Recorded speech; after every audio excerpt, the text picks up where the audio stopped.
Hai guys, selamat berjumpa kembali pada channel novel populer viral yang keren ini.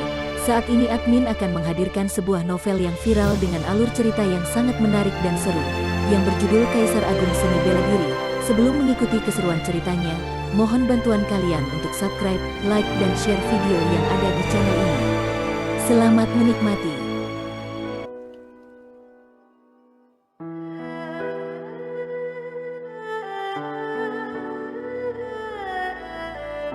Kaisar Agung Seni Bela Diri, Bab 121.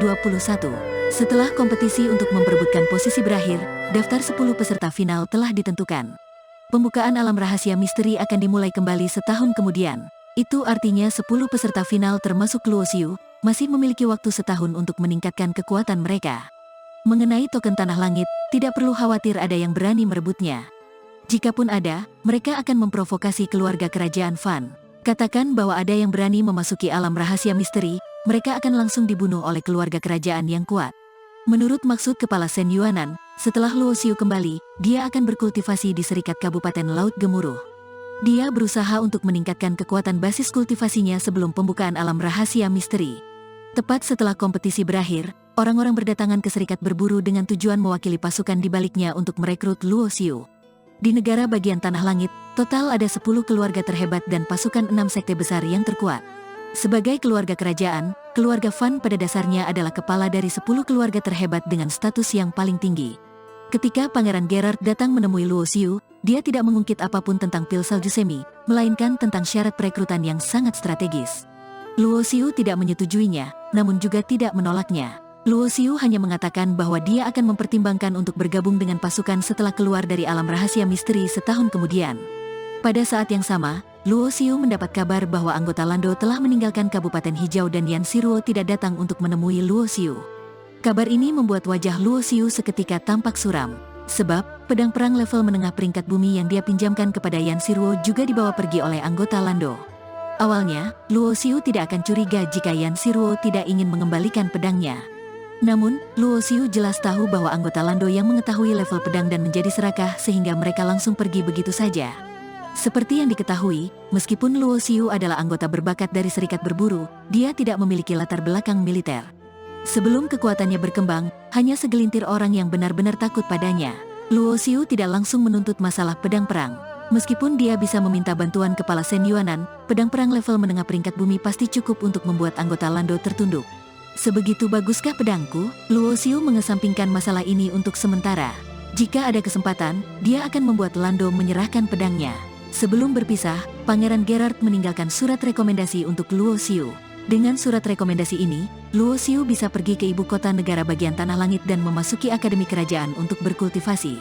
Akademi Kerajaan adalah tempat di mana keluarga kerajaan Fan secara khusus melatih para anggota berbakat.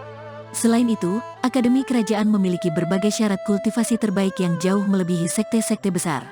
Di antara banyak anggota berbakat dari Serikat Berburu, hanya Xie Yong yang mendapatkan posisi alam rahasia misteri di 13 kabupaten selain Luo Xiu. Dengan berakhirnya kompetisi tersebut, semua pasukan yang berkumpul di Kabupaten Hijau pun bubar.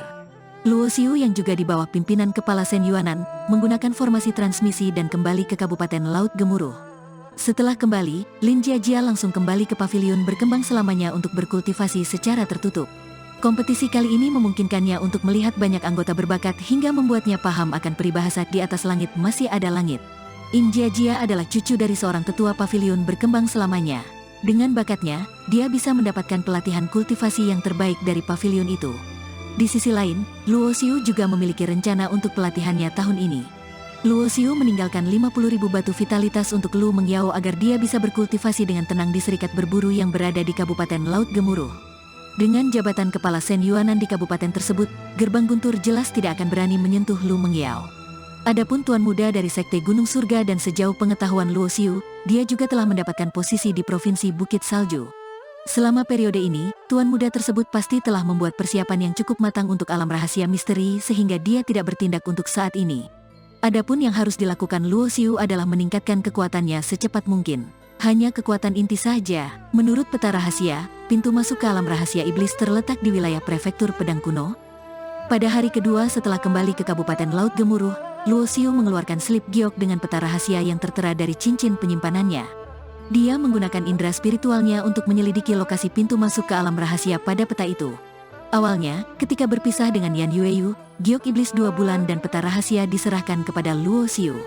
Basis kultivasi Luo Xiu saat ini juga telah mencapai tingkatan pemurnian ilahi. Dia sudah bisa memasuki wilayah keempat alam rahasia iblis untuk berburu binatang iblis tingkat keempat dan mendapatkan manik darah tingkat pemurnian. Dengan begitu, Luo Xiu dapat sepenuhnya mengkultivasi tubuh fisiknya hingga mencapai tubuh perang tingkat atas hanya dalam waktu setahun.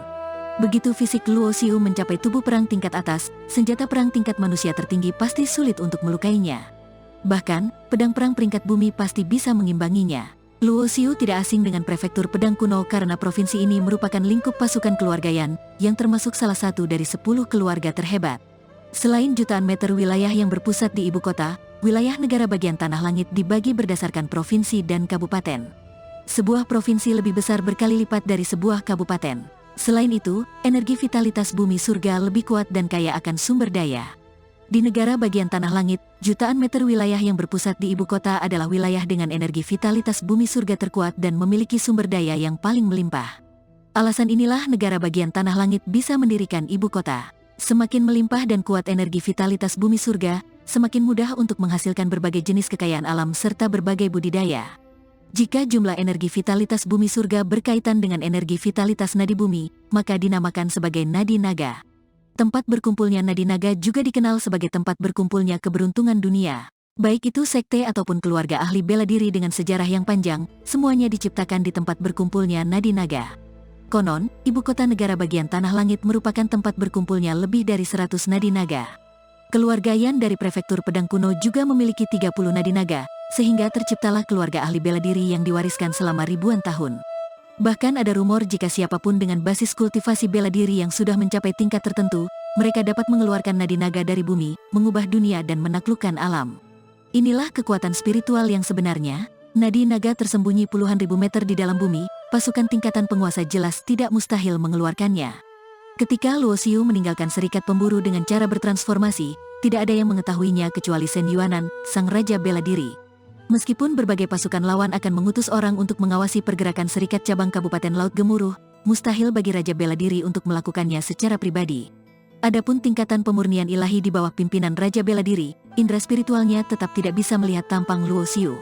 Sejak persepsi jiwa bersatu menjadi indera spiritual, Luo Xiu menemukan bahwa perkembangan teknik pembekuan jiwa mulai dipercepat. Meskipun basis kultivasinya saat ini hanya mencapai level pertama tingkatan pemurnian ilahi, kekuatan indera spiritual Luo Xiu sebanding dengan level keempat tingkat pemurnian ilahi dari orang suci bela diri.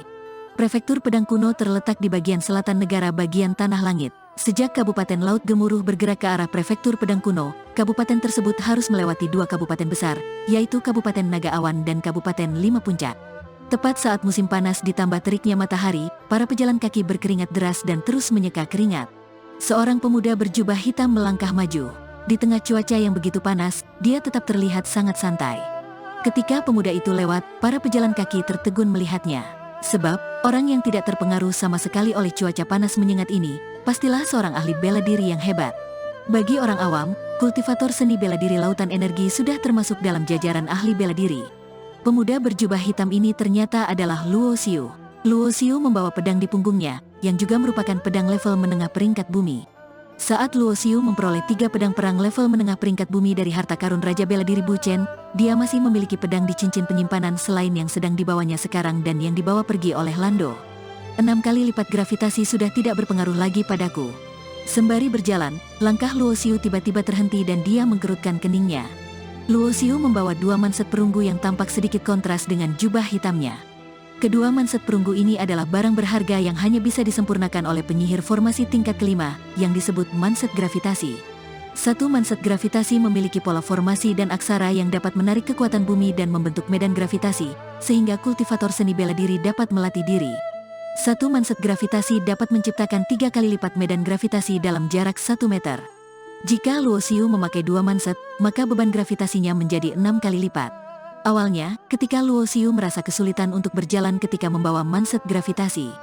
Saat ini, Luo Xiu tetap bisa bergerak walaupun berada di bawah gravitasi 6 kali lipat. Sebagai info, manset gravitasi tidak hanya mempengaruhi pergerakan tubuh, tetapi juga fungsi vital sejati dalam tubuh akan ditekan. Setelah berjalan jauh dari Kabupaten Laut Gemuruh, Luo Xiu akhirnya sampai di perbatasan antara Kabupaten Naga Awan dan Kabupaten Lima Puncak.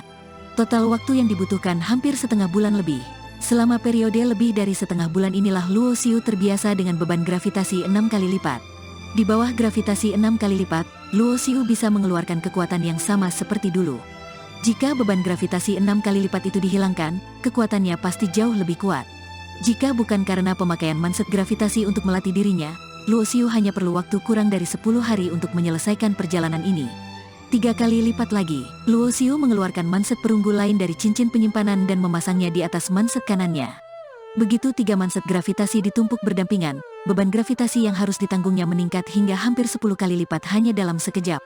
Saat manset gravitasi ketiga diaktifkan, Luo Xiu merasa bahwa dia telah menjadi lebih pendek untuk sesaat. Tanah di bawahnya berlubang setelah dipijak Luo Xiu. 6 kali dan 10 kali lipat gravitasi mungkin sekilas tampak mirip, tetapi keduanya jelas beda jauh. Demi melatih diri, Luo Xiu tidak menjalankan fungsi vital sejatinya untuk melawan gravitasi dan terus melangkah maju. Setiap melangkah, Luo Xiu akan meninggalkan lubang di bawah kakinya hingga membuat para pejalan kaki tertegun. Di bawah paksaan diri seperti itu, Luo Xiu seketika merasa sangat lelah. Ditambah dengan cuaca panas menyengat ini, Luo Xiu sudah terlalu lelah, dia berkeringat cukup banyak dan penampilannya terlihat udik ketika dia berjalan menuju sebuah kota kecil sebelum hari kian menua. Kota kecil ini disebut dengan Kota Sigli dan berada di dekat Gunung 9 Puncak. Gunung 9 Puncak dinamakan atas pegunungan yang dibentuk oleh 9 puncak yang menjulang tinggi, di antaranya ada 5 puncak yang terletak di Kabupaten Lima Puncak. Dari sinilah terciptanya nama Kabupaten Lima Puncak, sedangkan 4 puncak lainnya terletak di Kabupaten Naga Awan. Pegunungan 9 puncak lebih luas dan juga lebih berbahaya dari Pegunungan Guntur.